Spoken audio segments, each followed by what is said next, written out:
ओम साई राम। मैं हूँ श्रुति और साई की फुलवारी चैनल में आप सबका स्वागत करती हूँ। आशा करती हूँ कि आप सब लोग स्वस्थ होंगे, मस्त होंगे। आज जो है मैं आपको एक अनुभव सुनाने जा रही हूँ जो कि मैं आपको बताना चाहती हूँ कि बाबा कैसे मन की बात को भी जान लेते हैं। बात है कि इसी बार नए साल के दिन हम लोगों ने साई सच्चरित्र का पाठ रखा। उसमें क्या होता है कि हम सुबह 4 बजे साई सच्चरित्र शुरू करते हैं काकड़ आरती के साथ और शाम तक उसको संपूर्ण कर देते हैं। तो हम सभी परिवार के लोग एक एक करके, जैसे एक जना पढ़ता है, उसके बाद साथ के साथ जब मतलब एक जने ने उठना हो तो दूसरा शुरू कर देता है।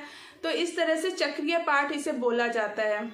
तो हम लोग ने जो नए साल की शुरुआत है साई सच्चरित्र के पाठ से की। तो सुबह 4 बजे से हमने शुरू किया और शाम को हम साई अमृतवाणी के साथ और जो है बाबा की आरती करके उसे शाम तक कंप्लीट कर देते हैं।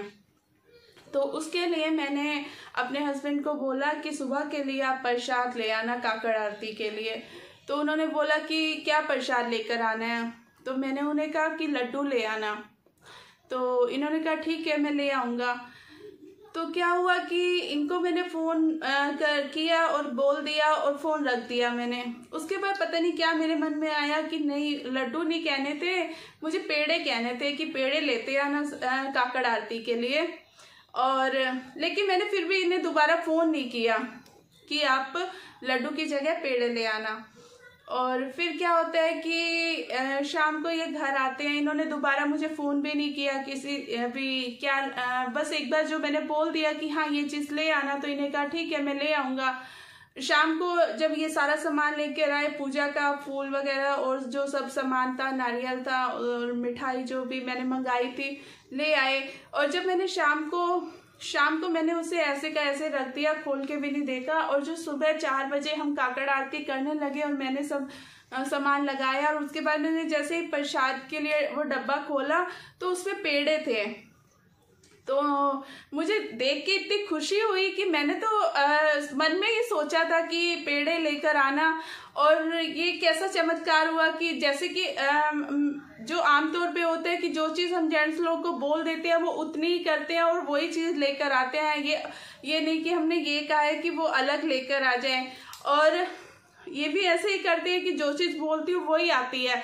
तो उस दिन जब मैंने फ़ोन रखा और साथ के साथ ही मेरे मन में ख्याल आया कि नहीं, मुझे ना लड्डू नहीं पेड़े मंगाने चाहिए थे। और बाबा ने कैसे उनके मन में डाला कि हाँ ये भी पेड़े ही लेकर आए। तो मुझसे रहा नहीं गया इनसे। तब तो आरती कर रहे थे तो कुछ नहीं पूछा, लेकिन मैं फूल ही नहीं समा रही थी। और उसके बाद जब हमने शाम को सारा पाठ कर लिया, साई सच्चरित्र संपूर्ण कर दी और भोग डाल दिया, तो उसके बाद मैंने इनसे पूछा कि मैंने तो आपको लड्डू कहे थे और आप पेड़े कैसे ले आए।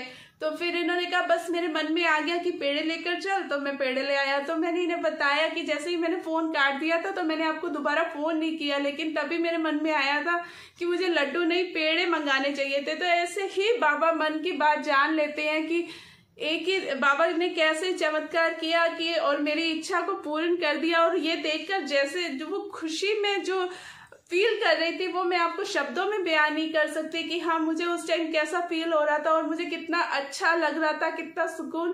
बाबा आप कितने प्यारे हो, आप कैसे मन की बात को जान लेते हो। शुक्रिया बाबा, शुक्रिया, बहुत बहुत शुक्रिया। तो ऐसे करके बाबा ने मन की बात जानी और बड़ा प्यारा सा अनुभव दिया मुझे। यदि आपके पास भी ऐसे कुछ अनुभव हो तो ज़रूर शेयर कीजिएगा और साई की फुलवारी को लाइक कीजिए, शेयर कीजिए और सब्सक्राइब करना मत भूलिएगा। ओम साई राम, जय साई राम।